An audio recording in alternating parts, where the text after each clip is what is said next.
அடேங்கப்பா, சப்பாத்தி வந்து இவ்வளோ சாப்பிட்டா பண்ணலாமா? வாங்க இது எப்படி பண்ணுறதுன்னு பார்க்கலாம். 200 கிராம் மாவு எடுத்துருக்கேன். 1 ஸ்பூன் உப்பு, தயிர் 2 ஸ்பூன் போட்டு கொஞ்சோண்டு எண்ணெய் விட்டு நல்லா பிசைஞ்சு எடுத்துக்கோங்க. 1 2மா பிசைஞ்சா போதும். ஒரு 1/2 hour ஊற வச்சிங்கன்னா நல்லா சாஃப்டாயிருங்க. சாஃப்டாயிருச்சு. கொஞ்சோண்டு எண்ணெய் தடவி நம்ம நல்லா பிசைஞ்சு உருட்டி எடுத்தோம்னா சூப்பராகிட்டு சப்பாத்திக்கு உருண்டை உருட்டியாச்சுங்க.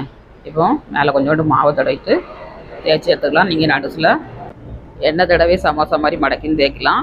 இந்த மாதிரி தட்டினீங்கன்னா மாவு புறம் உருந்துருங்க. எக்ஸ்ட்ரா இருக்க மாவுலாம் உருந்துடும்.